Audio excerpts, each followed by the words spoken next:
اس case کے خلاف جو درخواستیں تھیں ان کی مخالفت کر دی ہے اور اس کے نتیجے کے اندر اب جو میاں صاحب ہیں وہ حیات نااہل ہیں، وہ اپنی جائیداد کو کلیئر نہیں کروا سکے تھے، وہ اپنی دولت کو کلیئر نہیں کروا سکے تھے، اور پھر پاناما کی وجہ سے جو مزید 3 کیسز ان کے اوپر آئے تھے، مزید 3 پٹیشن ان کے اوپر جو درد ہوئی تھی، پھر ان کے اندر بھی ان کو سزائیں ہوئی تھی، تو وہ بھی اب ختم نہیں ہو رہی ہیں، یعنی کہ ان کو جو امید تھی کہ پاناما سے ہمارا کھاتا ختم ہو جائے گا تو پھر سارے کیسز جو نیچے والے ہیں وہ ویسے ہی چلے جائیں گے، تو اب وہاں سے بھی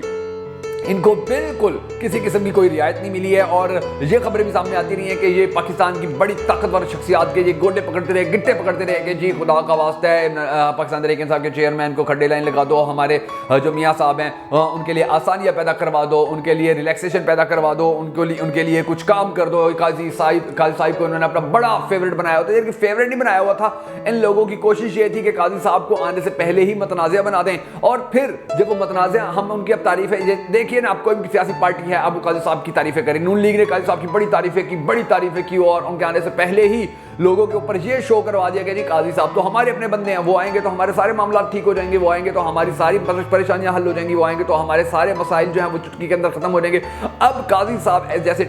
جو جج یعنی کہ جن کی اتنی بار تعریفیں کی گئی تھی، اب جج صاحب آتے ہیں، قاضی صاحب آتے ہیں، وہ کوئی ایسا فیصلہ دے کہ جو نون لیگ کے حق میں جا رہا ہو، تو ڈیفینیٹلی ان لوگوں نے خوشیاں منانی تھی اور پاکستانی قوم کے ذہنوں میں یہ بات ڈالنے کی کوشش کرنی تھی کہ دیکھا ججز بھی ہم خرید سکتے ہیں، دیکھا ہمارے لیے ججز کرنا بھی آسان ہے، دیکھا ججز بھی ہمارے خلاف فیصلے نہیں دیتے، تو یعنی کہ عدلیہ کے خلاف ان لوگوں کا جو ایک محاذ ہے، اس محاذ کو انہوں نے اب اس رنگ کے اندر مریم بی بی نے کھولنے کی کوشش کی ہوئی تھی، اور نون لیگ کی ساری قیادت نے زور لگا دیا تھا کہ جی یہ جج صاحب تو ہمارے گھر کے ہیں، یہ جج صاحب تو جو ہمارے بڑے قریبی ہیں، ان جج صاحب سے تو ہمیں کوئی خطرہ نہیں ہے، یہ تو پاکستان تحریک انصاف کو ٹھوک کے رکھ دیں گے، یہ تو پاکستان تحریک انصاف کو برباد کر کے رکھ دیں گے، تباہ کر کے رکھ دیں گے، سب کچھ یہ کہتے رہے کرتے رہے، لیکن اس کے باوجود بھی اب جو فیصلہ سامنے آیا ہے تو اس کے اندر ان کے لیے کوئی ریلیکسیشن نہیں ہے، اور اب مریم بی بی اپنی فطرت تبدیل کر نہیں سکتی ہے، تو وہ اپنی فطرت کے عین مطابق آنے والے کچھ دنوں کے اندر آپ دیکھیں گے کہ وہ جس طرح قاضی صاحب ہیں فائزی صاحب، ان کے خلاف وہی پروپیگنڈا کرتے آپ کو نظر آئے گی، جس طرح کا پروپیگنڈا انہوں نے عمر عطا بندیال کے خلاف کیا، جس طرح کا پروپیگنڈا اس نے ثاقب نثار کے خلاف کیا، جس طرح کا پروپیگنڈا جنرل باجوہ کے خلاف کیا، جس طرح کا پروپیگنڈا جو دوسرے پاک آرمی کے بڑے افسران تھے، DGISI تھے سابقہ، ان کے خلاف کیا تھا، یہ سب کچھ اسی طرح اب دوبارہ شروع ہو جائے گا، اور آپ کو نظر آئے گا کہ نون لیگ کے یہ جو سب سے لاڈلے جج سے جن کو لاڈلا جج بنانے کی کوشش کی گئی تھی نون لیگ کی جانب سے، انہوں نے اب ٹھوک کے ٹھیک فیصلے دینا شروع کر دیے، انصاف پر مبنی فیصلے دینا شروع کر دیے ہیں، انہوں نے زبردست فیصلے دینا شروع کر دیے ہیں، پاکستانی قوم سے بڑی راضی ہو رہی ہے، بڑی خوش ہو رہی ہے، تو اس کا ڈیفینیٹلی مطلب یہ نکلتا ہے کہ نون لیگ ان سے پھر خوش نہیں ہو سکتی، نون لیگ ان سے راضی نہیں ہو سکتی، کیونکہ یہ ایک پیٹ بات ہے کہ جہاں پر پاکستانی قوم خوش کھڑی ہوگی نون لیگ کو وہاں پر افسردگی ہوگی، جہاں پر نون لیگ خوش کھڑی ہوگی پاکستانی قوم کو پتہ ہوگا کہ یہ ہماری منجی ٹھوکنے کی بات کر رہے ہیں، یہ کوئی ایسی حرکت کر رہے ہیں، کوئی ایسی سازش کر رہے ہیں کہ جس کے بعد پھر ہمارے لیے عذاب نازل ہو جائے گا۔ بھی آپ کتنی بڑی مثال ہے جو ساری زندگی نہیں ختم کی جا سکے گی کہ پاکستان اچھے بڑے طریقے سے آگے چل رہا تھا، پاکستان کی معیشت مضبوط ہو رہی تھی، پاکستان دنیا میں ایک سٹرونگ ہو رہا تھا، پاکستان کی عزت احترام نام مقام بن رہا تھا، مگر پھر کیا ہوا کہ ان لوگوں نے ایک امریکی سائفر کو سامنے لا کر ایک امریکی سائفر کے حکم کے اوپر پاکستان کی جو حکومت تھی اچھی والی چلتی ہوئی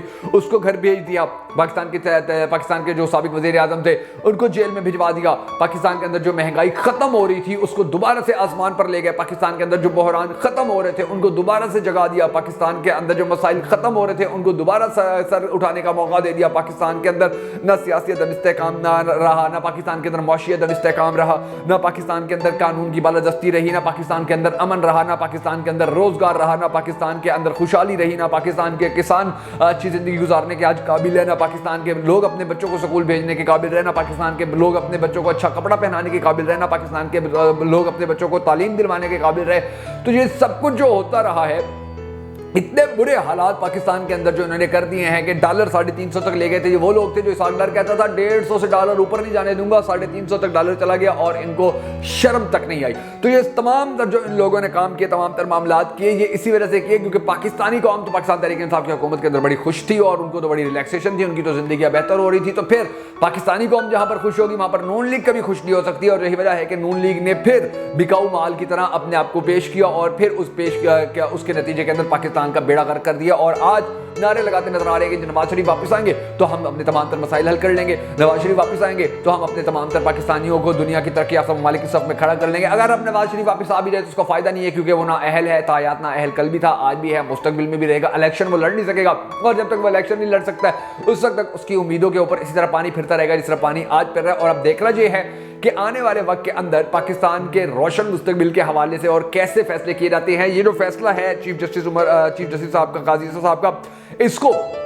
پاکستانی عوام بڑا زیادہ نہ صرف پسند کر رہی ہے, پاکستانی عوام اس کو بڑا زیادہ نہ صرف اپریشیٹ کر رہی ہے, پاکستانی عوام نہ صرف اس فیصلے کے ساتھ کھڑی نظر آ رہی ہے, بلکہ پاکستانی عوام کا یہ بھی کہنا ہے کہ اس کے علاوہ اور جتنے بھی ایسے کیسز تھے جن کے اندر ماضی کے اندر یہ لوگ نون لیگ کے, جو شہباز شریف تھا, نواز شریف تھا, حمزہ تھا, یا ان کے اور جو رہنما تھے, یہ سارے سلمان شہباز تھے, ان کے اوپر جو چوریوں کے کیسز تھے, ڈکیتیوں کے کیسز تھے, ان کے اوپر جو رشوت خوری کے کیسز تھے, ان کے اوپر جو منی لانڈرنگ کے کیسز تھے, ان کے اوپر جو ڈالر چوری کرنے کے کیسز تھے, ان کے اوپر جو دوسرے ممالک کے اندر پراپرٹیاں بنانے کے کیسز تھے جو انہوں نے ختم کروا لیے تھے, جن کی فائلیں انہوں نے بند کروا لی تھی, جس طرح سے یہ سرکاری اداروں کا ریکارڈ جلوا دیا کرتے تھے, جس طرح سے یہ دفاتر کو آگ لگوا دیا کرتے تھے, جس طرح یہ بندے مروا دیا کرتے تھے. تو ہماری پاکستانی قوم کی ہمارے چیف جسٹس سے جو اپیل ہے قاضی عیسیٰ صاحب سے کہ ان تمام کیسز کو دوبارہ کھولا جائے, ان تمام کیسز کو دوبارہ سے رینیو ان کو دیکھا جائے, ان کے اوپر دوبارہ سے کام کیا جائے, تاکہ پاکستانی قوم کے بارے میں ان لوگوں نے جو کچھ بھی کیا تھا وہ سب کچھ سامنے آ سکے. اور جو قاضی صاحب ہیں جن کو انہوں نے متنازع بنانے کی کوشش کی تھی, پھر وہ پاکستانی قوم کو اور پوری دنیا کو یہ دکھا سکے کہ یہ دیکھو میں متنازع نہیں تھا, میں نون لیگ کا سپورٹر نہیں تھا, میں نون لیگ کے ساتھ کھڑا ہوا نہیں تھا. بات صرف یہ ہے کہ ان لوگوں نے مجھے بدنام کروانے کی کوشش کی تھی, ان لوگوں نے یہ کوشش کی تھی کہ کسی نہ کسی طرح نون لیگ کے بارے میں پاکستانی قوم کا یہ مائنڈ سیٹ بن جائے کہ جی جو قاضی صاحب ہیں وہ تو نون لیگ کے بڑے لاڈلے ہیں, بڑے پیارے ہیں, اور ان سے تو قاضی صاحب سے تو نون لیگ کو بڑی امیدیں ہیں, وہ تو قاضی صاحب کے ساتھ کھڑی ہوئی ہے نون لیگ, اور نون لیگ کے ساتھ کھڑے ہوئے قاضی صاحب, اور ان کے جو آپس میں چکر چل رہے ہیں, ان کے جو آپس میں میٹنگز چل رہی ہیں, وہ اب قاضی صاحب کے ساتھ مل کر نون لیگ کو بڑا زیادہ فائدہ دیں گی. تو یہ تمام تجرباتیں ہیں, تمام جو حالات ہیں, اب ان حالات کے اندر دیکھنا جو ہے کہ آنے والے وقت کے اندر پاکستانی قوم کے لیے مزید کون کون سے اچھے فیصلے ہوتے ہیں.